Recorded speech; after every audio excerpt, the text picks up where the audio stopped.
Welcome to RAIN, the Real Estate Investor Growth Network with your hostess, Jen Josie. Join like-minded real estate investors and accelerate your business towards greatness. You will hear step-by-step strategies for success, interviews with real estate rock stars, and we will dig deep into past projects where we bear it all, including the good, the bad, and some just plain ugly. So get excited. Here's the bestower of badassery herself, the real Jen Josie.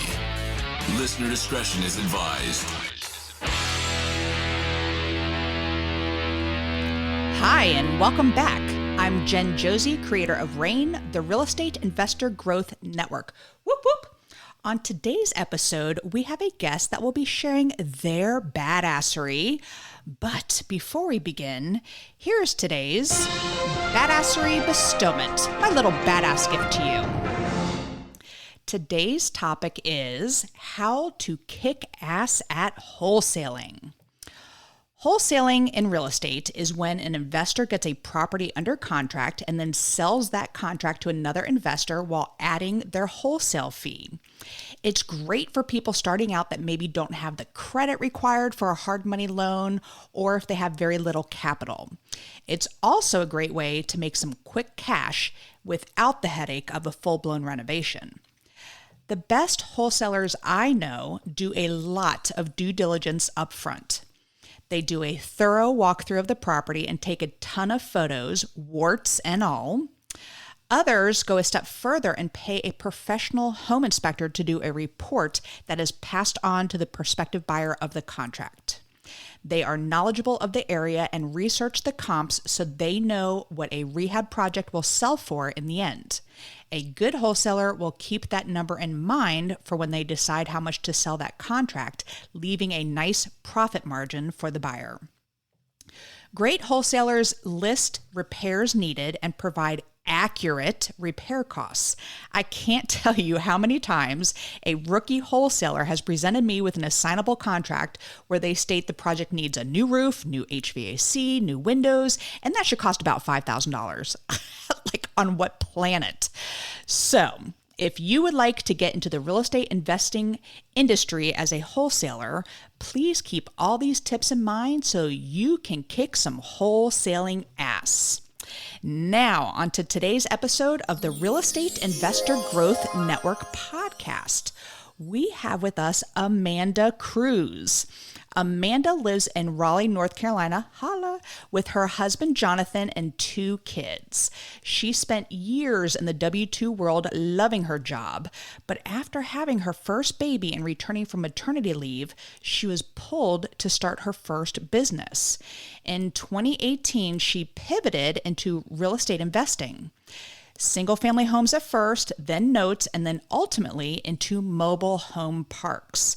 Amanda works with her husband, which we know has its benefits and challenges, but as of today, they have 80 mobile home park lots and are looking for more. I can't wait to hear all about it, so welcome to the show, Amanda.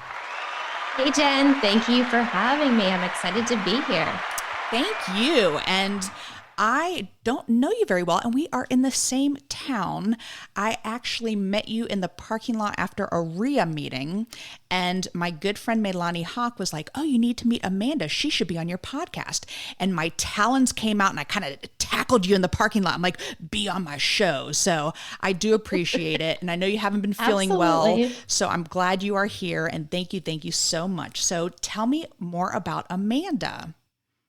Yeah, so as you mentioned, I live in Raleigh. We live over on the north side with our 2 kids, and we are into mobile home park investing. So right now we have 3 parks, 80 lots, and we are growing in that area. My husband and I sort of split the duties there. I do the underwriting and talk with investors like yourself, and my husband does more of the boots on the ground, the asset management side and the acquisitions, the due diligence, that stuff, as we're bringing in new parks.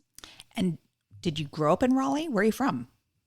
Oh yeah, so I did grow up around here. I went to NC State, and then for chemistry, actually, which I never used a day after I graduated. I moved up to DC after that and was doing analysis, data analytics.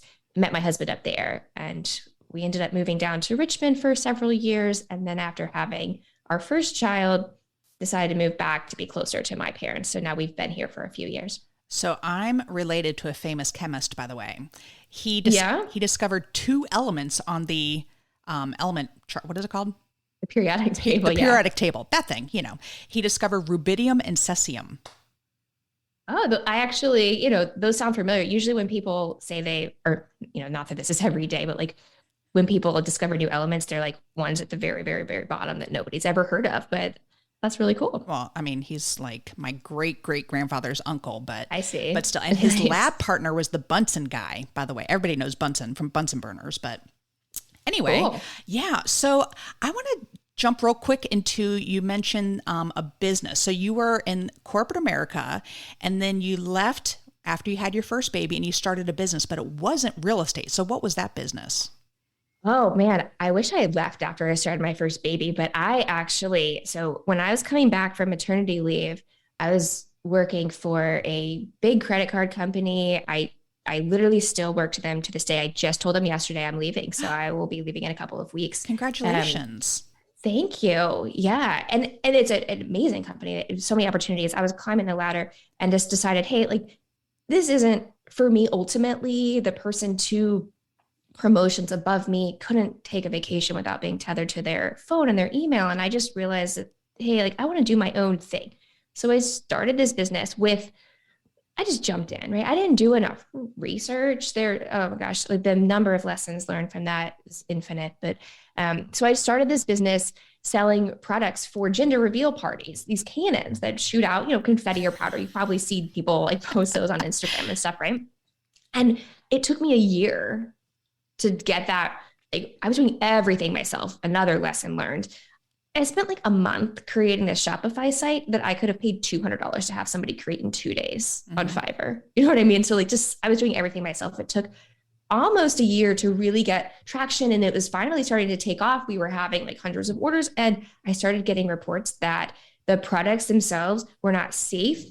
Sometimes they would like backfire and somebody got their foot injured. And so I was like, okay, this is not acceptable. Like we cannot have this with pregnant women shooting, right? This is a big deal. So I just really took a couple of days to like reevaluate what in the world I was going to do. I was devastated. I'd spent a year. It's like, this is going to be the thing, and I felt like a total failure. And like I'd wasted a whole year of my life and $10,000 that I'd spent, which is nothing compared to the year of my life that I had spent doing it.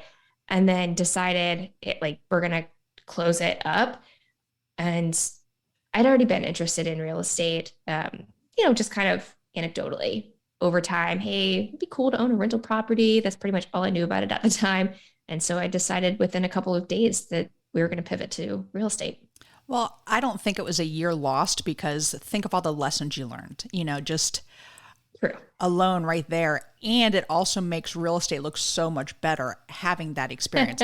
I was a teacher for 16 years, and like the first thing that I went into after teaching was health insurance.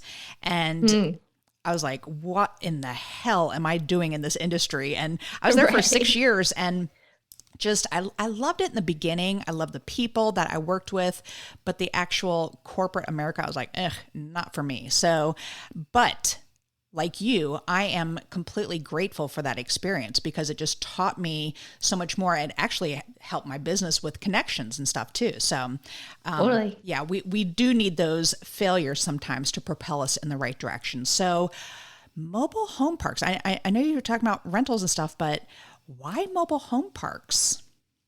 Gosh, so we started with single family homes, like 99% of real estate investors do, right? We bought a duplex and we fixed it up, and then we did a BRRRR deal that next spring. And I didn't really love managing contractors. My husband didn't really love managing contractors.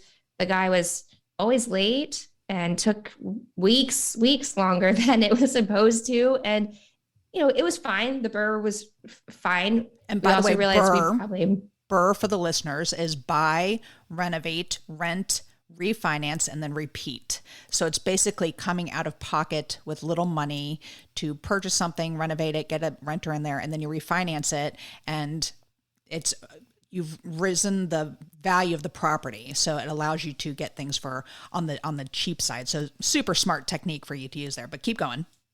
Yeah, thank you, Jen. So it's basically a fancy way to get a property with very little money out of pocket. And so, that was fine, but we realized that wasn't our passion. So we started doing these individual notes and on mobile homes, which we loved. We basically bought a home, just like you do with a single family home, right? Somebody needs to sell quickly, they're moving or whatnot. We bought the home, and then we turned around and sold it to a family who was going to come and live there. And we, what's called, carried the note. We became the bank. They paid us instead of paying a bank, because it's really, really hard to get financing on a used mobile home. Right. So we still have those. We still get paid hundreds of dollars every month for these notes that are the most passive thing we've ever done in our entire lives. And we're like, this is awesome. We're providing somebody a house. It's affordable housing. We like it. Those notes are 18% interest. We're getting amazing returns. This is fantastic. Let's go more in that space. And we'd already kind of heard about mobile home parks. They're in the affordable housing space. We can provide safe housing for people. We own the lots. We don't even actually need to own the homes. We own the land, and people pay us to keep the homes they own on our land. And then the returns are a lot better than you get with just single family homes or some of the other, commercial asset classes like apartment buildings. So we really liked that as well. The tenants tend to stay quite a long time because a lot of mobile home parks, and depending on how you want to run it, you can own the homes or the residents can own their own homes. In our parks, the residents own their own homes. And as you can imagine, that means they stay a long time. It's really expensive to move a mobile home, on the order of $5,000 to $10,000. The residents of these parks don't have $5,000 or $10,000. So they're not just moving their homes annually or anything like that. The homes stay for so long. Even when they do want to move, they sell their home to somebody else who then keeps paying us that lot rent. So there are just a lot of really good benefits that we saw in mobile home parks that we liked a lot better than what we had seen in single family. So what is more beneficial, owning the mobile home or owning the mobile home park, or both? I mean, I know some people who own the homes and the park. So what do you think, as far as cash flow and stuff like that, what is most beneficial? Yeah. So if you ask, 10 different people, you're going to get a handful of different answers, right? It depends on what you want. You charge more when you own the home and a land, because then they're paying rent. It's more of a traditional rental, right? When people move out, you're going to have to go in and paint and carpet and get it ready for the next renter, just like, any other rental house. And some people prefer having that additional income. There's a lot more work that goes into that, because then you do have to have that arm of going in and doing those. But, it's probably a small renovation, but I'll just use that term, right? You have to go fix it up and get it ready for the next renter. And if somebody destroys your home, you have to do a bigger, renovation. Nothing like a full single family home. They're never going to be that big. But that's the part that we didn't love as much about single family homes in the first place. And we wanted it to be a little bit more simple. So we prefer parks where we own the land and the infrastructure, right? So we have septic systems and stuff like that. We maintain all of that, and people pay us a lot rent. It just makes it a lot more simple. And then your expenses are also a bit less because of that, right? We don't have those turnaround costs. We don't have the maintenance. We don't have a maintenance person. So it offsets a little bit. It depends on really how much work you want to do. Gotcha. We like it to be a bit more streamlined.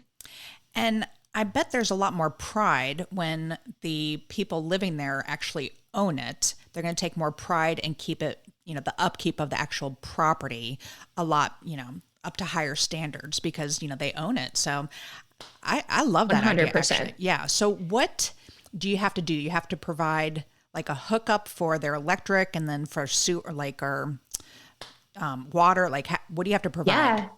Exactly. So it is, sewer and water hookups, and it can be city infrastructure, or it can be septic and well. You'll see parks all over the place where with a mixture. Our parks either have, our Hickory Park has city, and then our Wilkesboro parks both have city water, and then they have septic systems. So we maintain that infrastructure. When they need to be pumped, we pumped them. When we took over the parks, there's work that needed to be done on those systems. So we replaced a handful of tanks and stuff like that. So we keep those in good repair, keep the roads in good repair, and then make sure those hookups are good. Make sure the electrical hookups are good. You need electrical pedestals and hookups as well. And that's really what you're buying when you buy a mobile home park, is the infrastructure. And do you have other things there? Like, I've seen some pretty cool mobile home parks where there's common areas. Some even have like dog runs and stuff like that. Like, do you provide any of those type of amenities? Oh, I'm glad you said that. No, we don't. And I would actually kind of recommend against that. Really? Common areas are so expensive to maintain. And to be fair, the parks that we own are very, very low income housing, affordable housing, right? So the rents are not high enough to cover going and having this like really nice common area. You have to have higher insurance when you have those types of common areas and stuff like that. So it's not something that we sort of recommend. We'd rather just have a nice, safe, clean looking park for our residents. That is super smart. I wouldn't even think of that. I would think, you got to provide all this stuff to, get more people to come to your park, but then it raises your insurance and then you got to charge them more. So that's a very good point. Thanks. Right. You have to charge more, and people in this demographic, they're looking for the lowest price that they can pay. And so they would rather not have some of those extras. In fact, when you're doing like small renovations for homes, even if, you take the home over just to sell it to somebody else, you really want to make sure you're keeping it in that lower price range. You're not living there, right? You're providing it for somebody who is in really affordable housing. So keeping that in mind with everything that we do, really. Gotcha. So like, how much do these cost? How do you get into these? Do you have like an investment story that you can share? Like something with numbers, just so we have a better idea, stuff like that. Yeah, our first park we bought in early 2020. We bought 50 lots for $590,000 in Western North Carolina. And we went in and totally turned it around. We did something called, using the sub-meters of watering, where basically previously the owner of the park was just all the water costs, they were just absorbing as an expense, and the residents weren't paying for their own water usage. So we went in and ensured that those sub-meters were being used accurately and residents were being charged fairly for their water, and brought rents to market value, fixed up the roads, made the park look nice, did, trash pickup and put signage out and stuff like that. And about 18 months after we bought the park was worth over $1 million. So we had added over $400,000 to our net worth in 18 months. And we were able to do a cash out refinance on that park to take all the money we had put into it. We had put in a total of $158,000 between the 20% down payment and the turnaround costs.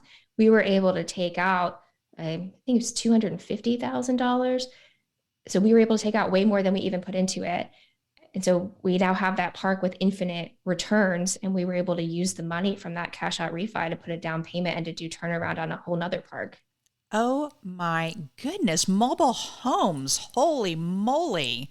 You would never know, would you? It's the hidden secret. Oh my goodness. And like that park, you said it was 50 lots. Was it all occupied? Yeah, there are 47. I think there are 52 technically total lots, 47 of which have paying homes on them. And have you had any leave or anything? Like, have you had any turnover at all? Not any homes. The homes, they really don't leave. The residents do. The residents will sell their homes to other people. And so we have systems in place for the manager to handle taking applications for new residents to make sure they have background checks and, they have income verified so that we know they can pay the lot rent. And then the home is just sold between two individuals. Wow. The new residents move in and live there. And how much is a typical lot rent? The rents in those parks hover around 200. They should be a bit higher. As you know, rents have skyrocketed sort of across all asset classes. And so on our next annual increase, they'll be increased a bit. But a little over 200 in the area in Western North Carolina, like $200 to $300 is a typical lot rent. My goodness, that is some serious mailbox money coming in. It is. And then, as far as the rent goes, if you're renting them out, if you'd rather own the homes, then they could be going for, $600 to like $1,000 a month for a rental. And what are your costs to run the park?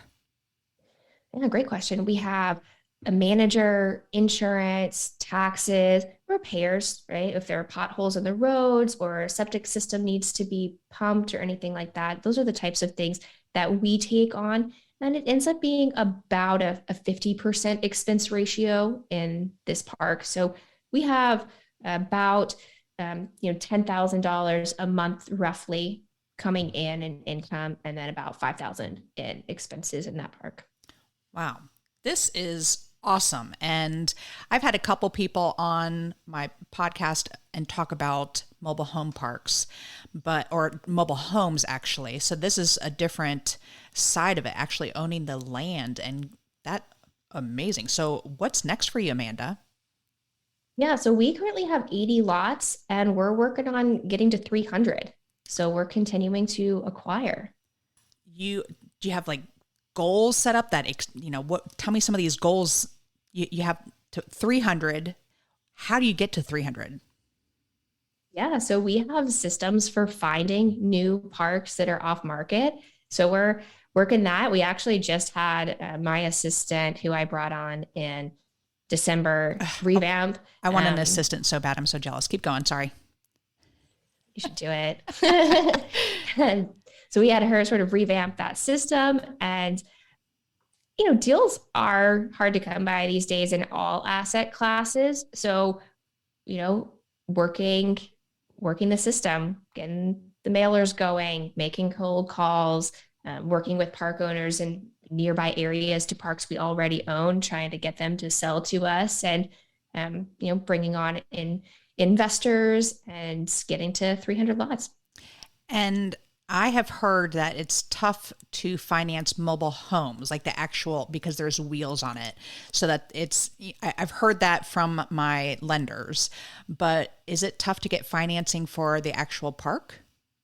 Yeah, it's easier to get financing for a park than an actual home. And so they're commercial loans. And so they work a lot like residential loans. There are some nuanced differences, but if you could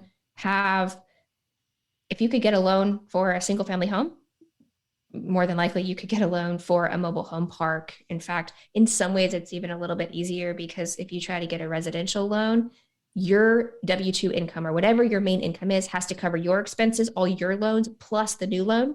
In commercial lending, because they know this is an income producing asset, your expenses don't then have to cover the mortgage of the other property. It's covering itself and making money. So it's actually a little bit easier to qualify in some ways. Nice, and very well said. So I work with a lot of students across the country who are looking at single family homes to flip, wholesaling, stuff like that. How hard is it to get into this industry? Is it like saturated, or are there lots of deals out there? So relative to, in 2013, everything in real estate you have to work harder for. But compared to other asset classes, there are so many more deals out there than apartments or, single family homes. It's a lot of the industry is still owned by the mom and pop owners who built these parks decades ago, and maybe one of their spouses is passed, or they're now in their 80s and they're sick of working it. They haven't really run it like a business. And there are so many opportunities to go in and take over those parks and run them like businesses, and, increase the net worth of yourself and increase the value of the property. And I want to touch base really quick from something you said at the beginning of the show, that you still have your W-2. And a lot of people in this industry think, oh, I'm going to quit my job right away and start doing this. But has that been beneficial to actually hold onto your W-2 in the meantime? It has been. And so, I go back and forth. Like, could I have quit a couple years ago? Now, it's easy for me to say I probably could have, and could have made it work. But when you're in that moment, when you're in it, it feels impossible. But there are benefits, right? Like with investing, there are benefits. The lenders love that you have a W-2 job, right? Every lender loves that you have a W-2 income. And even just other benefits, like we moved our single family, our personal residence, right? And as soon as I quit, for the next couple of years until our business W-2s can show that we make enough income, we're not going to be able to buy another personal residence. So that was all part of the big story. So there are definite benefits to having a W-2 that we'll have to, work through now. Yes, I think that's some great advice. All right, you heard me also say a badassery bestowment. Do you have a little tip or trick, your own badassery bestowment that you can share with the listeners? Yeah. So one thing that helps me out so much that might help your listeners out is using silence to make sense of chaos. What the heck do I mean by that? Yeah. What does that mean? What the heck does that mean?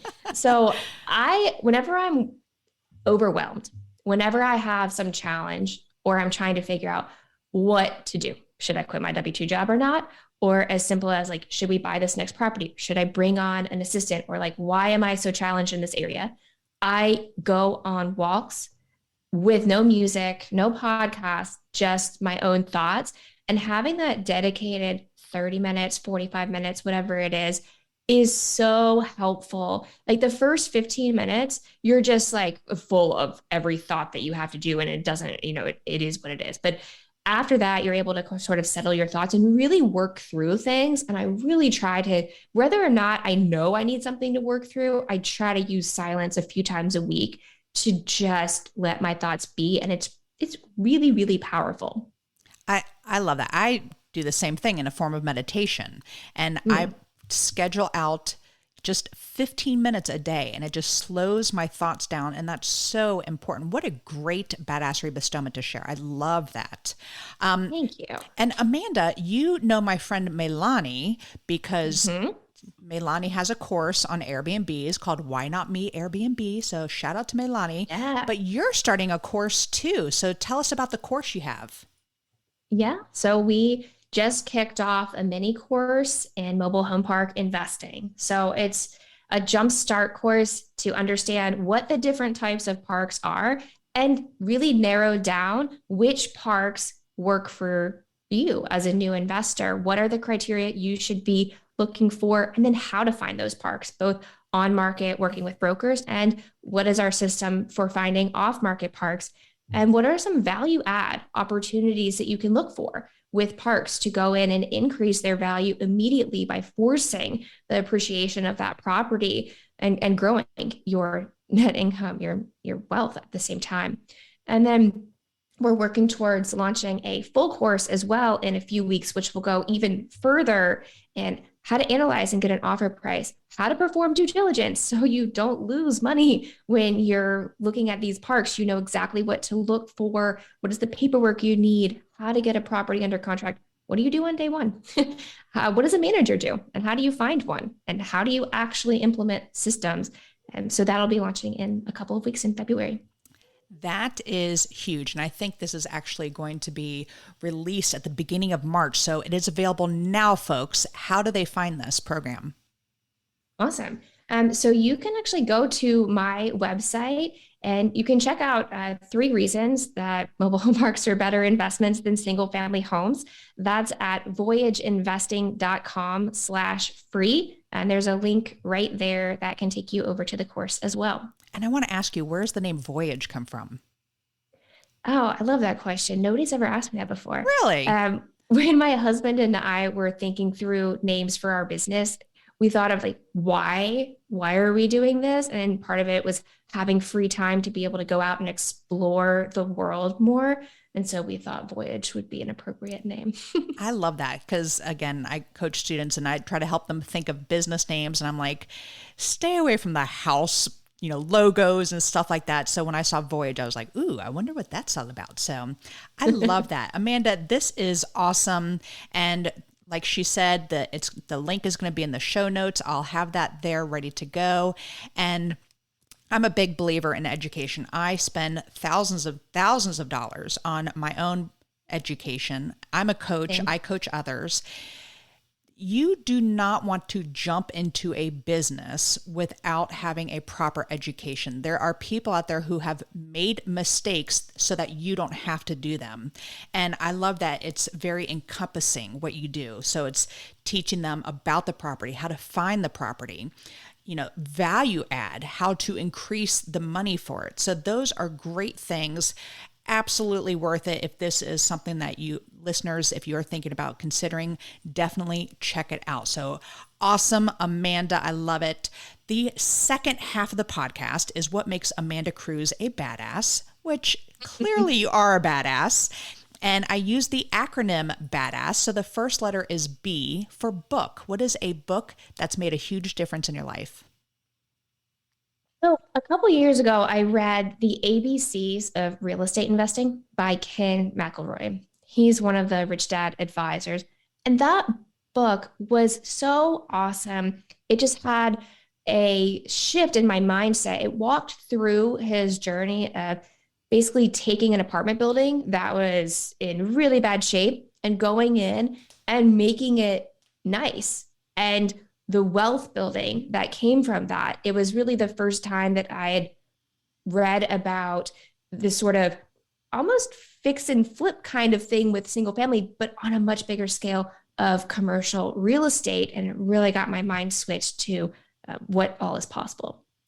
Oh, so true. And I think back to corporate America for a second, where you have your boss or, other coworkers and they get a raise or something and they immediately blow it on something like a nice car or whatever. But when you start learning about these investments and investment properties, if you put your money to that and then have that money start coming in, that can pay for your fancy car. So, and it's right, unlimited. And I mean, for you to $400K from a mobile home park already in 18 months is amazing and super, super smart. All right. The first A in badass is advice. What's the best piece of advice you've ever received? So maybe this one is very timely for you, Jen. The best piece of advice, and it's not even from one person. I can't even name one person for this. There were so many people who said, get an assistant. Girl. And it has really helped. Like, it's hard. I know it's hard to make that decision, especially if your cash flow is sort of like just where it needs to be, or you're still working on getting enough. It's like, well, I can't afford to spend the money on an assistant, but getting an assistant and having them do the things that you're spending your time doing that are $10 an hour, $15 an hour tasks, so you can spend your time where the cash flow making is. It really has made a big difference. It's made a big difference in helping us launch our course, even though we had kids out of school for Christmas recently and I was sick, but it kept moving because I had done my part of the recordings and my assistant was getting them loaded, working on sort of the other details, that it really has helped us move forward. So Jen, get an assistant. So what do you pay an assistant? Oh, you can pay at any amount. There are assistants literally, and it totally depends on how sophisticated you need them.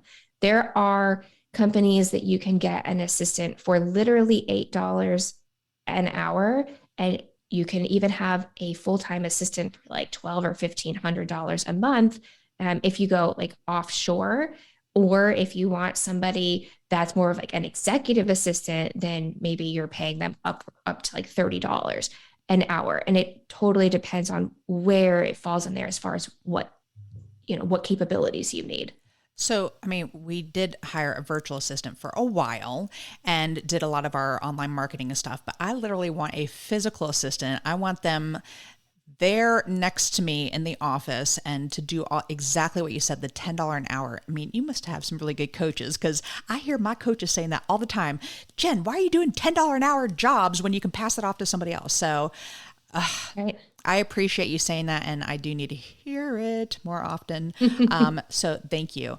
All right. The D in badass is drive. What drives you to be successful? Freedom. I don't know why. I've always been a little bit rebellious. Like I never liked somebody telling me what to do. I just wanted to do what I wanted to do. I think that's really what drives me to have my own business. Excellent, excellent answer. And yeah, I'm right there with you, sister. I can't stand micromanaging or someone telling me what to do. I'm like, what? So yes, agree 1,000%. All right. The second A in badass is aspiration. I'm a big goal setter. So what type of goals are you working on right now besides your 300 lots? Yeah. And the biggest things right now are getting our full course launched, getting our 300 lots, and getting me out of my W-2 job. Like those are the biggest things for the next couple of months. Love it. All right. And I will say, like, I could literally come up with like 1,000 things, but I try to narrow it down to like, the whole one thing, right? That book and everything. Like I try to narrow it down to not be focusing on too many things at one time. So in mobile home park space, like those are the only goals. Yeah. The one thing, is it Gary Keller? Is that his first name?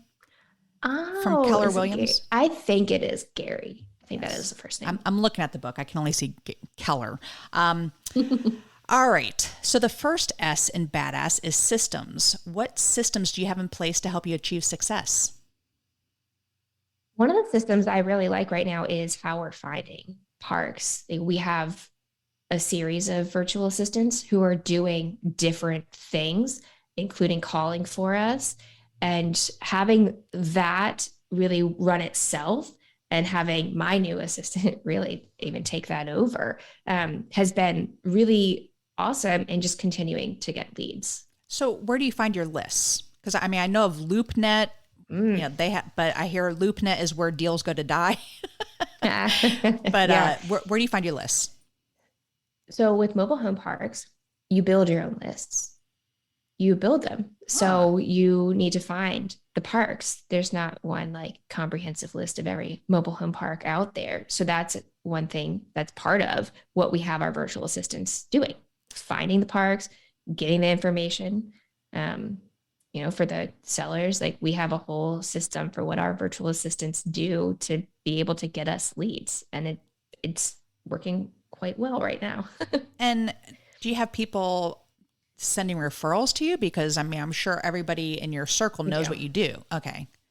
Yeah, we definitely do at this point. And just honestly, after you get the first park, then people in the city know that you're a mobile home park owner. So the electricians, we had to come out for due diligence and take a look at the panels. Like, called my husband a couple weeks later. Hey, I was talking to this other guy who owns a mobile home park and he's thinking of selling. Should I have him call you? Yes, please have him call me, and so once you're established as that, then people know you as that person and start sending leads your way. Wonderful. I love that. All right. The final S in badass is success. What does success mean to Amanda Cruz? Well, I think so. Financially, being able to provide enough money for my family that we can live comfortably and sort of do the things we want without me having to go. All those voyages. Right. Yes, that's right. On a broader level, I want my kids to know they're loved. I want them to know we were heavily involved in their lives and to know that they can come to us for anything. And I want to be able to give back. I'd really like to show others how to make income, especially people who don't know they can make their own income. I think I'd really like to be able to reach out and share how to get passive income with people who don't even know if that's a possibility. And I'm sure people can sign up for your course and discover all the ways to start investing in mobile home parks. I love this. Amanda, you have been awesome to have on the show. I truly appreciate it. One more time, how do people find you online or in social media? Yeah, so check out voyageinvesting.com/free. I also post a ton about real estate investing in general, as well as mobile home park investing on Instagram. So check that out at Investing with Amanda. Love it. Well, thank you so very much. It was a pleasure having you on the show. And we are in the same town, so I'm sure our paths are going to cross again soon. So Thanks again, Amanda. Absolutely. And yes. Thank you so much, Jen. It was fun being on the show. Thank you. And that is all. Thanks for listening, and we will catch you on the next episode. Now go out there and share your badassery. And don't forget, make it a great day. Take care. Bye-bye. Whoop, whoop. Thank you for listening to RAIN, the Real Estate Investor Growth Network. Be sure to subscribe on your favorite podcasting platform so you never miss an episode. If you need more badassery, you can follow Jen Josie by visiting therealjenjosie.com or become a member of RAIN by registering on rainmastermind.com.